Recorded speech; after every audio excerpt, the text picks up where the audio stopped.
Okay. Welcome to Trail Engineering's tutorial on how to pressure test our UN certified tanks. Our tanks are fully approved for 10 years. The test procedure is really simple.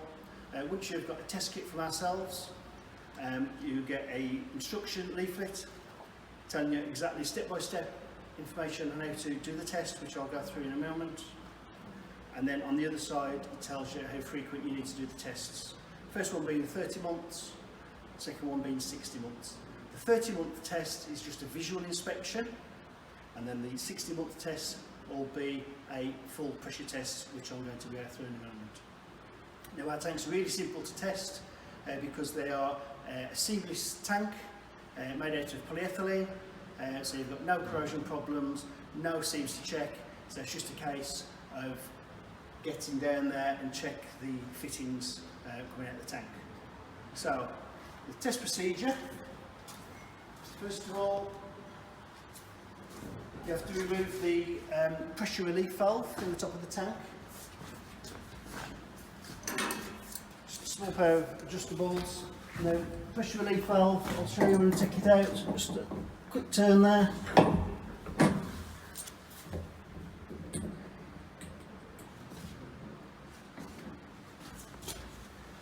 And that's your pressure relief valve. There's one of those in every job.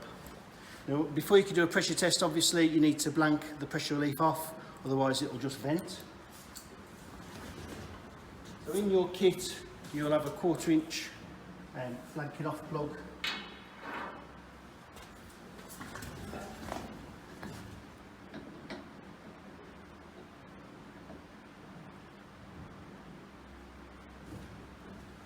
It just goes back in the fitting there, and then again just lock it off.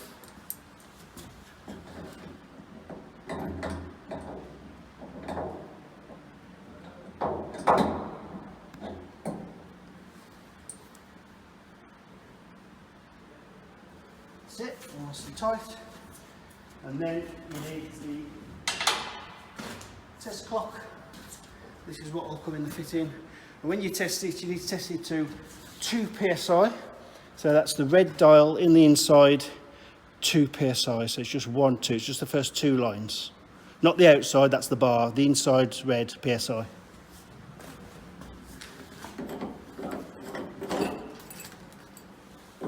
So fit it in there.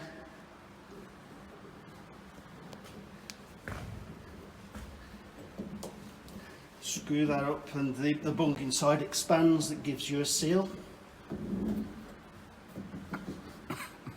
Nice and tight.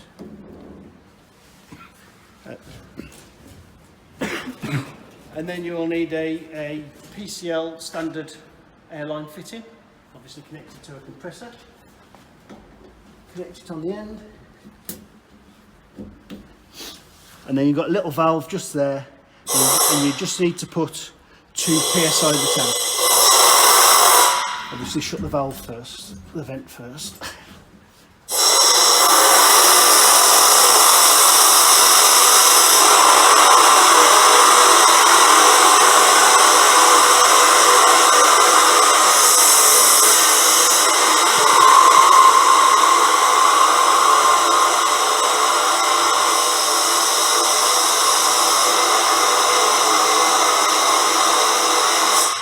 So there we are, but 2 psi.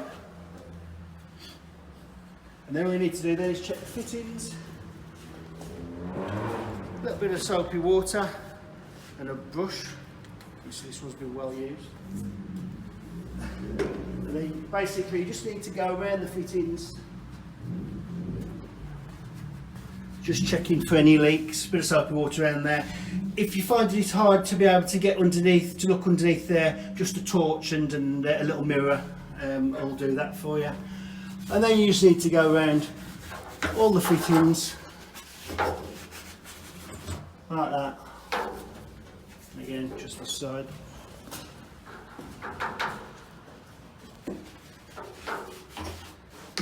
And Chappy, you've got some suds all the way around and around that seam there. That fitting, just a bit of soapy water, and that'll do it. Getting around there, so you get plenty around the bottom of the tank.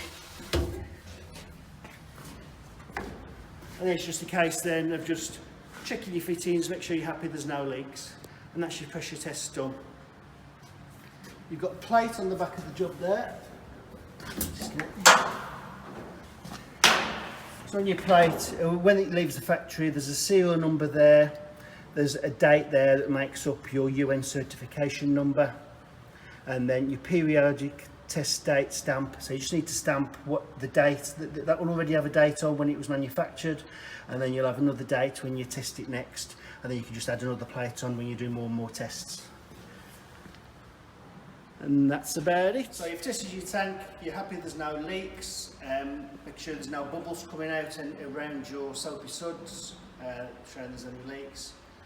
Once you're happy all that's done, obviously let the air out the tank, just open your valve, let the air out the tank. Once all the air's diminished out of the tank, obviously take your 4-inch blanking off bung out, put pressure leak or valve back in. And that's it.